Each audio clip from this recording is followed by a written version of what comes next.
Então, vamos continuar a nossa aula. Nós falamos sobre a explicação aqui recapitulamos, melhor dizendo, que a centralidade de todo o organismo, seja presidência executivo, legislativo e judiciário, temos aí uma norma superior, que é a Constituição de 1988, tá? A atividade da ciência consiste no produzir proposições jurídicas descrevendo seu objeto. Não está a ciência revestida de autoridade para decidir conteúdos de direito. Não está a ciência revestida para decidir conteúdos de direito. Mais do que isso, a ciência do direito interpreta, e dessa interpretação derivam-se os múltiplos sentidos de uma norma jurídica. O papel da ciência do direito é descrever esses múltiplos sentidos. Então, eu sugiro para você, ou até mesmo sugeri para você, que para vocês visitarem, eu vou deixar o link aqui na descrição, para vocês visitarem esse canal, muito interessante, tem um programa Jovem Jurista, alguma coisa assim. Ele tem vídeos muito curtos, objetivos e especialmente didáticos.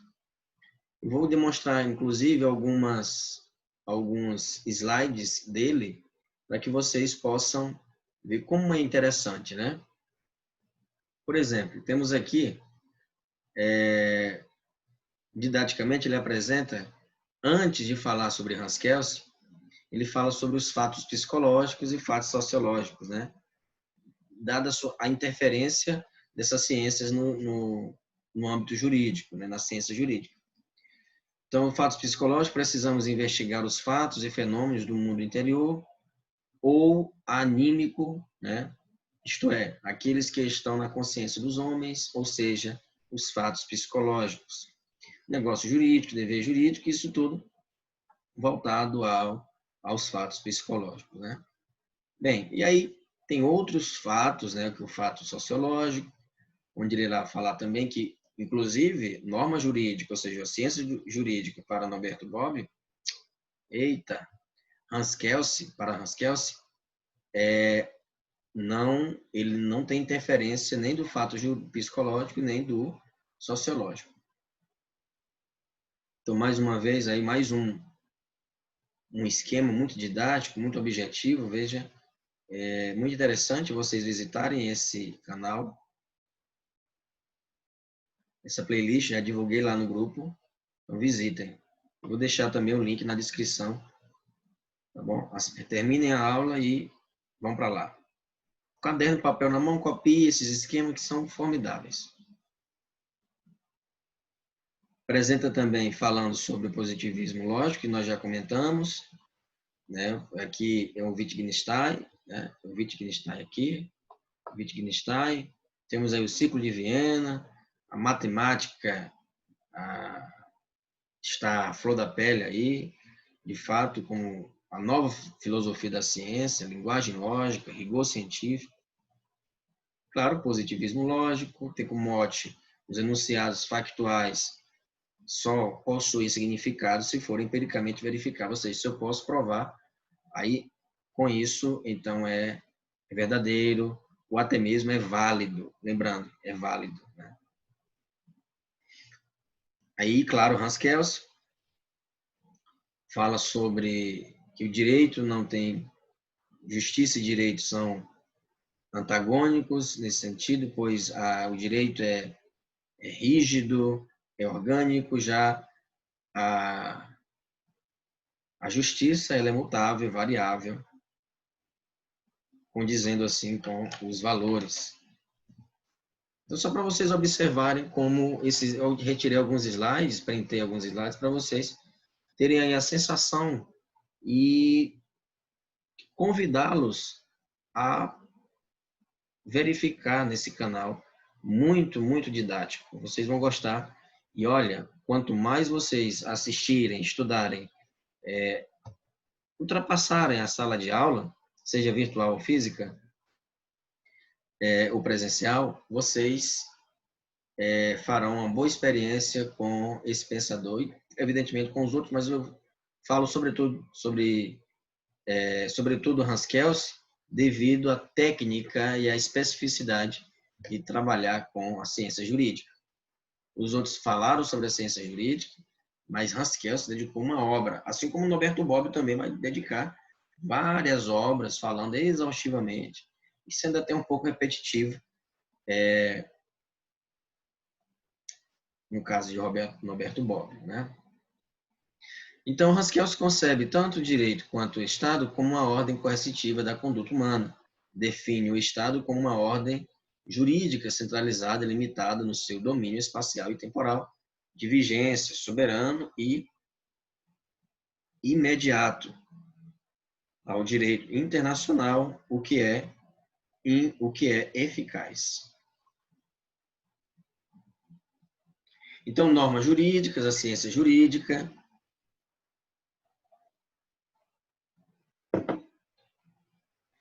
Normas jurídicas, ciências jurídicas, ciência do direito, normas morais, ética, raciocínio jurídico, inconstitucional,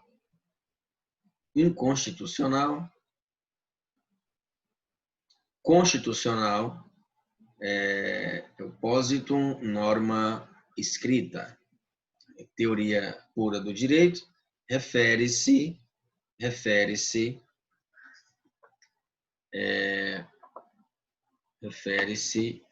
tem que consertar aqui um minutinho.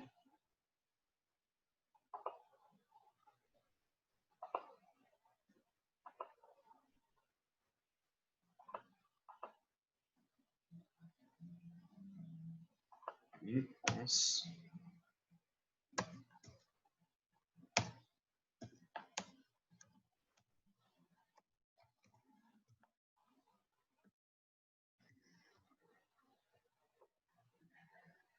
Raciocínio jurídico, inconstitucional. E aí, vamos observar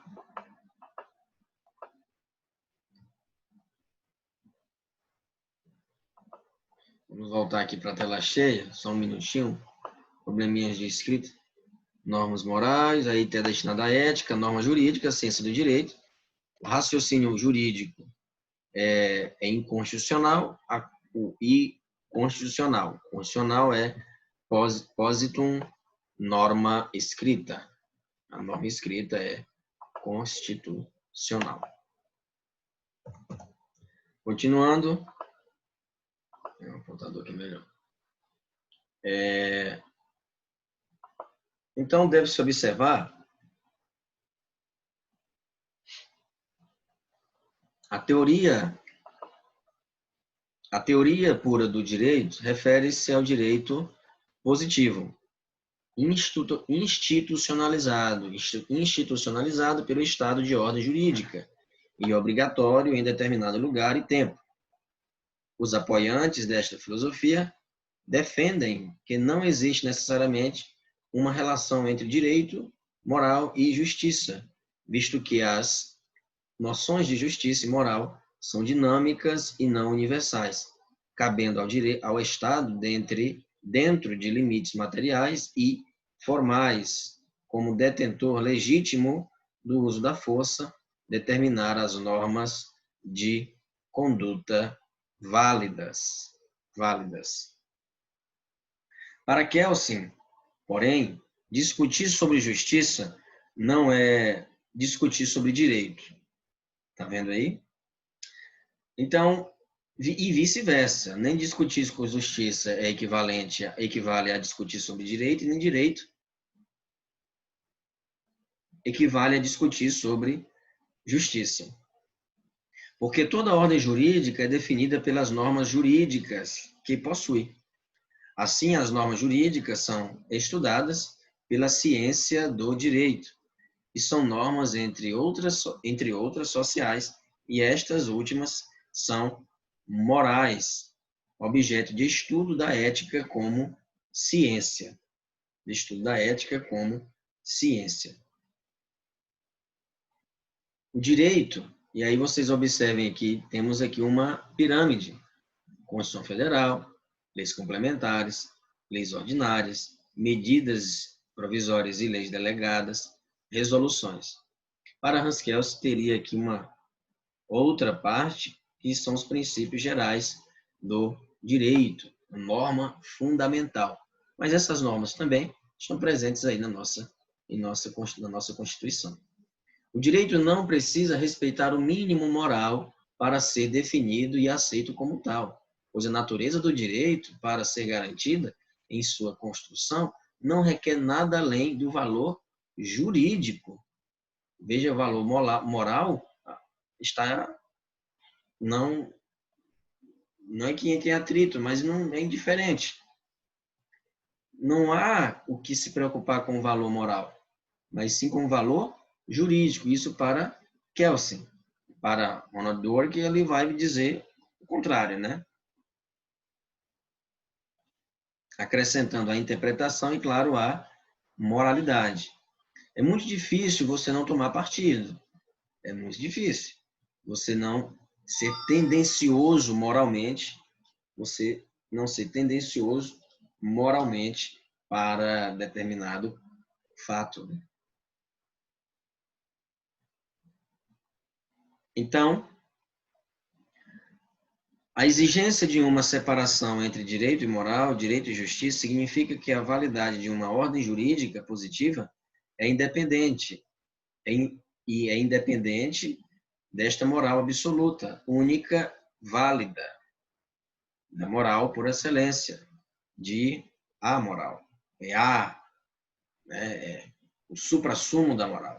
E, no entanto, não é assim. No entanto, não é assim. Discutir sobre a justiça para Kelsen é tarefa para a ética. E Kelsen não está se importando para a justiça, vamos dizer assim, né? Ele descreve, claro, ele escreve vários textos, vai criticar, como já falei.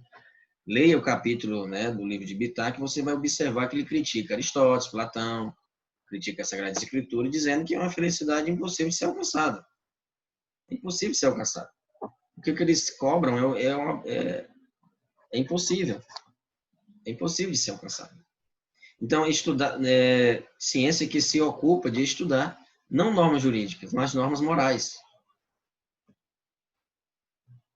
Não normas jurídicas, mas normas morais.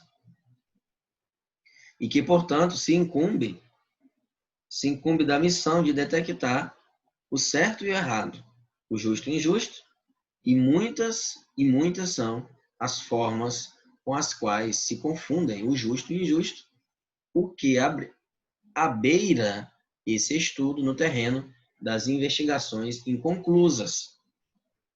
Então, se começarmos a subjetivar a norma jurídica, a norma positivada, então tornar-se a norma equivalente ao achismo. Equivalente ao achismo.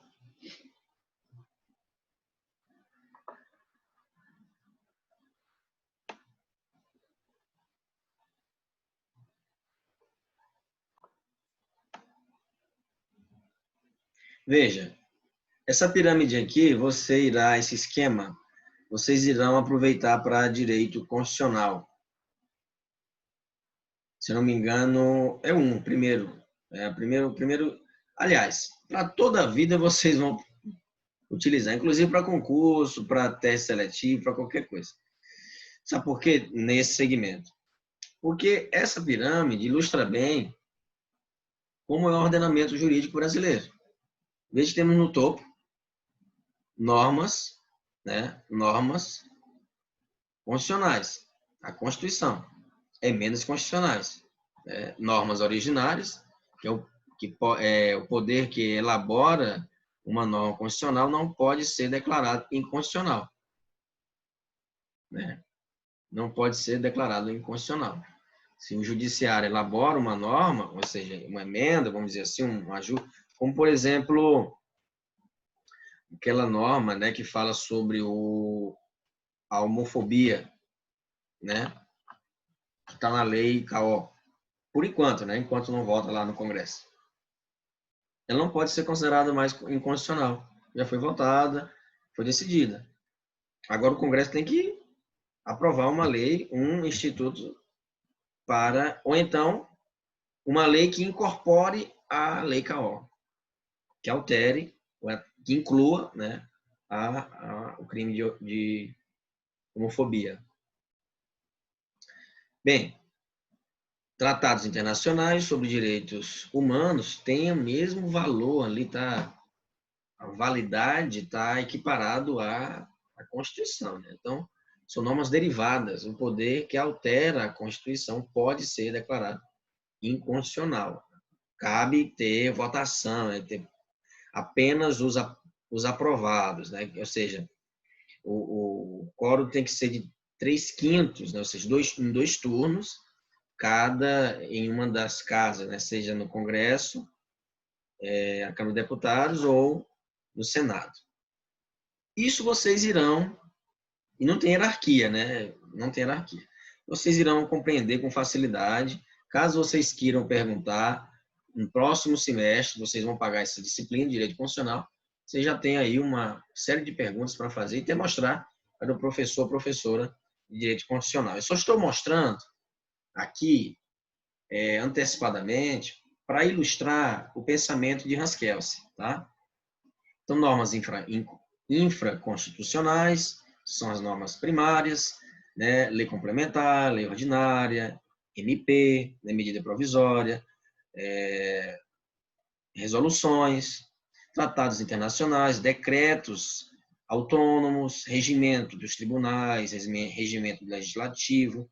Tem hierarquia entre essas leis dentro desse setor, né? Dentro esse quadro aqui?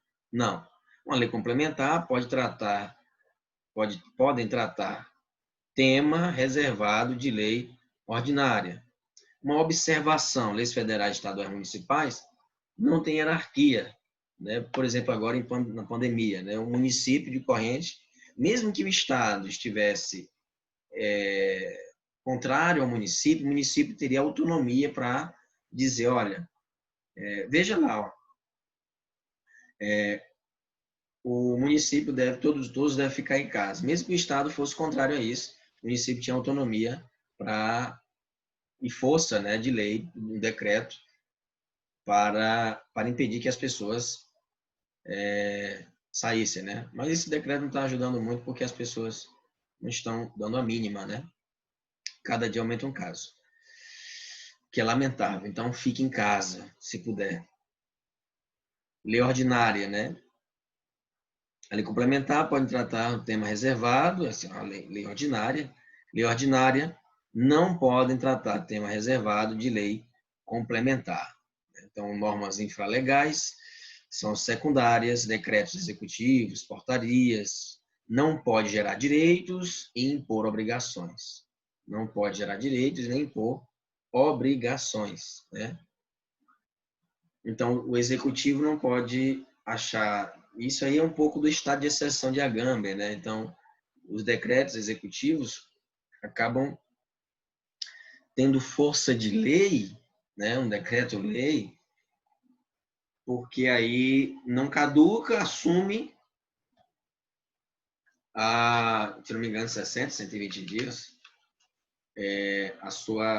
como o Código Penal, né? Ainda o decreto-lei de 1940. Estado de exceção são medidas, o executivo se aproveita da sua autoridade e desse estado de emergência para legitimar, criar decreto-leis que ferem os direitos, né? Cerceiam liberdades. Então, aqui é apenas para vocês tomarem um gostinho, né? Por constitucional, vocês verão isso, mas o principal objetivo é demonstrar como a pirâmide de Kelsen como a teoria de Kelsen é aplicada ao ordenamento jurídico brasileiro. Veja que temos normas e dentro dessas normas tem hierarquias e devem ser obedecidas, né?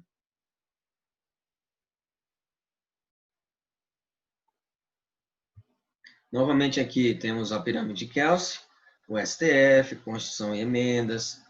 Temos aqui tratados internacionais sobre direitos humanos, leis complementares, ordinárias, leis delegadas, decretos legislativos,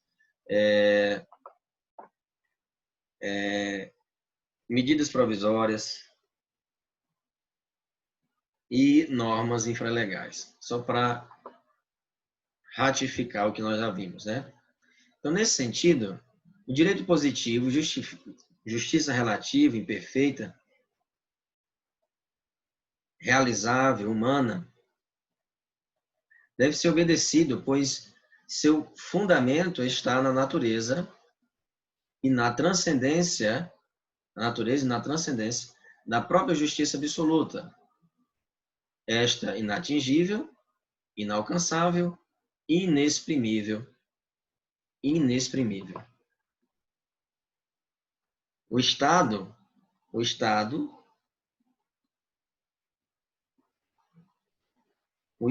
aí é mero instrumento para a realização da justiça. Tem que se preocupar com a norma, com a validade da norma, tá? São plurimas as formas de compreender o que seja a justiça. Por isso que eu falei lá no início, né? Existe uma pluralidade de se entender o que é justiça.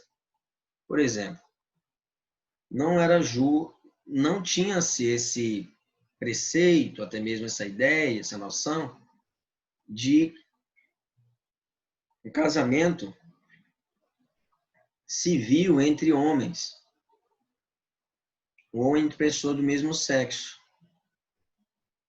E o que era injusto aí, professor? Antigamente não se tinha essa união estável. Ou se tinha, passava por um enorme transtorno e constrangimento na justiça para provar que eles dois eram namorados, amantes ou até mesmo estavam casados, conviviam juntos, tinham um vínculo amoroso contínuo, né? Bem, o que eu quero dizer com isso? Hoje em dia, o ordenamento jurídico brasileiro vai dizer, olha, se eu não me engano, em 2000 e não vou com precisão não vou falar aqui, mas eu vou colocar na descrição. Não sei se foi 2010, não falha a memória, 2012, ou se foi até mesmo antes. Mas a questão da herança, né? Casado com um homem, eu morro e ele fica como? A família vai pegar os bens? Se dava um transtorno tremendo. Agora, não era, né, tido como uma injustiça, né? Pelo menos pelo lado da família, né? Do falecido. Já pelo outro lado, claro que era injustiça. Então, o direito civil falou, ó, peraí, tá errado isso. Antigamente, século 1950, 1980, 90, você pensava nisso. A justiça muda, é mutável. Decidiu-se agora, claro, se comprovado, sim, até em conta bancária, conjunto e tudo, é uma forma de provar, sim. Eu tenho direitos como um casal de héteros. Não tem distinção aí, não. Tenho direito até à licença gala. Se eu adotar um filho, eu tenho direito a, se não me engano, uma semana ou 15 dias de licença. Entende? Então, para dizer que a justiça muda, a noção de justiça muda com o tempo. Né? Assim, se todas essas teorias e concepções concorrem para uma resposta ao problema, a justiça deve ser um valor inconstante, relativo, dissolúvel e imutável. É nisso que se resume a concepção kelseniana sobre o fenômeno. Kelsen não é taxativo quanto à justiça. Quanto às normas jurídicas, sim, deve seguir, deve interpretá-las à luz delas mesmas. Não à luz da cultura, não à luz da história, não à luz da filosofia, não à luz da sociologia, não. À luz do próprio direito. Né? O que é válido prepondera sobre o que é justo, pois o que é válido está de acordo com os modos de existência normativa de dado ordenamento jurídico. O que é justo, por sua vez, está no plano das especulações, dos valores, do subjetivismo. Do subjetivismo. Né? Do subjetivismo. Outro dia eu vi assistir uma cena, né? Acho que é um filme, uma novela, não sei, e o cara queria que ele fosse preso. Ele era réu primário, tinha residência fixa, trabalhava, claro, evidentemente foi demitido, mas ele trabalhava, tinha uma certa estabilidade, não cometeu nenhum delito a não ser roubo de motos, receptação, e não sofria, não oferecia risco à sociedade. Ele colaborou, ele se confessou e o delegado o liberou. Pode ir para casa. Como assim? Cometiam crimes e você não vai... Sim, mas você preenche essa série de requisitos que está no ordenamento. Não é agir por paixão. Não é agir moralmente, eu sou errado, eu tô... Não, a validade da norma é essa. É assim, está no ordenamento jurídico, no Código Penal, não conhece a sociedade, e não tem por que prendê-lo preventivamente, já que ele está disposto a colaborar. E aí? Vai ocupar um lugar na cela podendo, né, ceder a um elemento mais perigoso? E aí? Entende? Então, não há porquê. E se ele agisse moralmente, não, tem que ser preso, né? Você errou, tal, tem que pagar. É o errado, certo? Isso não cabe à norma jurídica. Está lá, é a interpretação que vamos dar. Está entendendo? Então, o que pode determinar o princípio de validade de todo um ordenamento é sua fundamental, sua norma fundamental, pressuposto lógico, técnico do sistema, e não qualquer norma de justiça. A norma fundamental basta para a clausura do ordenamento jurídico. Desvincular validade de justiça, norma fundamental de justiça, é a tarefa do positivismo kelsciano. Então, sabe, desenraizar validade jurídica de validade moral é a missão de Hans Kelsen também. Né? Não há que se agir por paixões. Não. Deve-se ser legalista. Está na lei, vamos cumprir. E vou interpretar à luz da própria lei. À luz da própria lei. Ponto. Não há que se pensar o que é moral, o que é imoral, o que é... Não. O que é verdadeiro, o que é errado. Está na lei, vamos cumprir. Está na lei. Então, não tem o que ser. E essa lei não fere a norma fundamental, então não tem o que falar, o que conjecturar, ficar imaginando hipóteses. Não. É assim. Hans Kelsen é rígido, é um ordenamento jurídico. Então, como vocês viram na pirâmide anterior, tem que se cumprir aquilo. Não se pode haver, não pode haver truculência por parte da lei moral. A lei moral superior à lei jurídica, à norma jurídica, isso é impensável, né, para Hans Kelsen. Em suma, nós vimos hoje a teoria pura do direito de Hans Kelsen. Deixo aí como reforço para essa teoria a análise do professor Ronaldo Bastos. São uma série de 5 aulas, onde ele vai dissecar a teoria pura do direito. Vimos que Hans Kelsen é um positivista, signatário do positivismo lógico do Círculo de Viena, final do século XIX, início do século XX, tenta matematizar, sistematizar e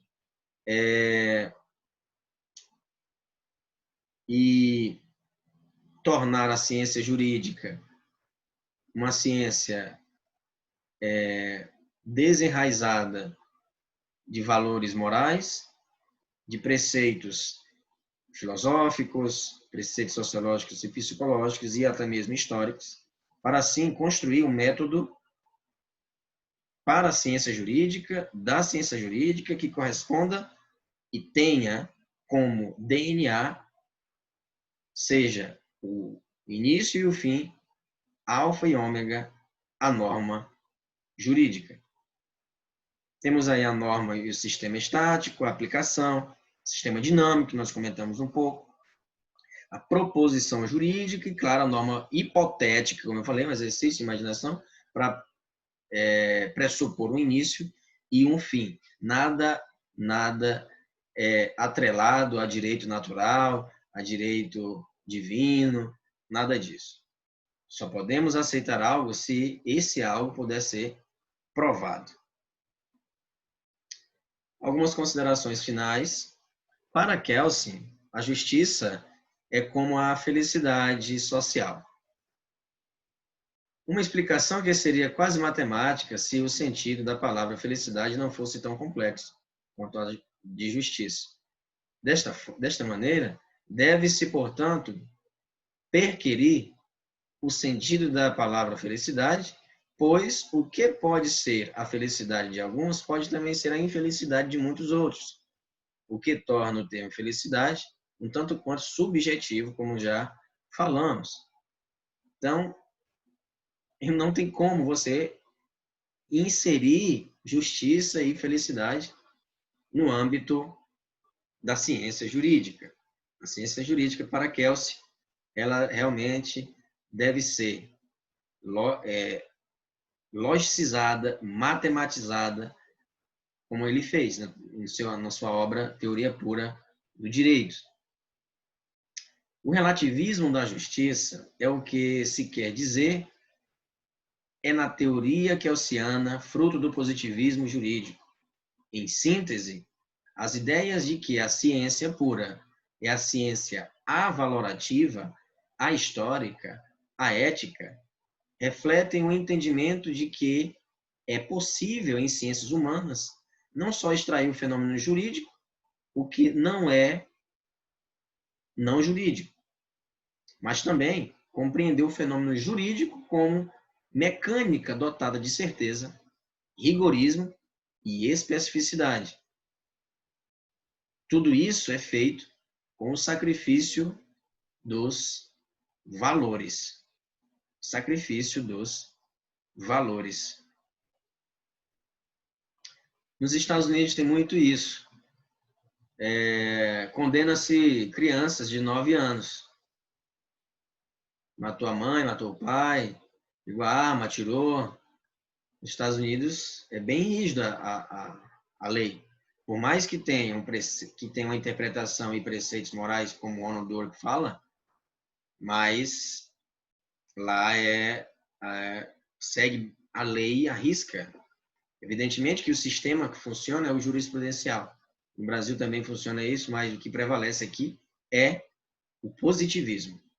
E Hans Kelsen, tendo aí Hans Kelsen como seu mentor, como seu expoente, como um pensador que se destacou nesse ramo do direito.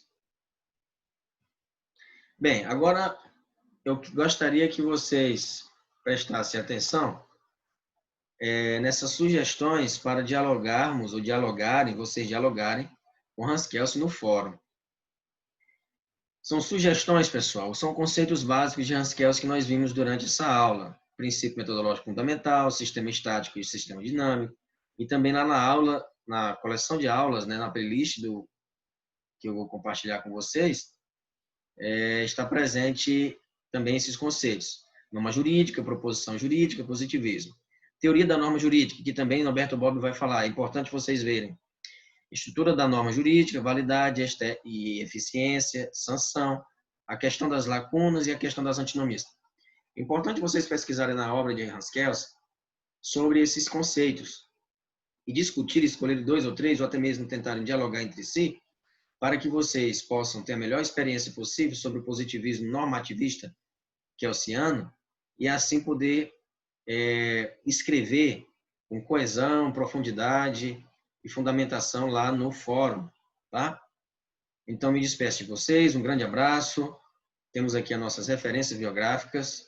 Para quem não aprendeu ainda a construir referência biográfica, tá aí. Apenas um erro aqui, ó. Não é tradução, ponto vírgula, só tradução de, né? Mas pode ser corrigido, tranquilo. Mas veja como estão as outras referências. Tá certo, pessoal? Olha, esse período nós vamos passar e vai ficar tudo bem, tá bom? Vai ficar tudo bem. Olha, pessoal, coragem, persista, força, tá?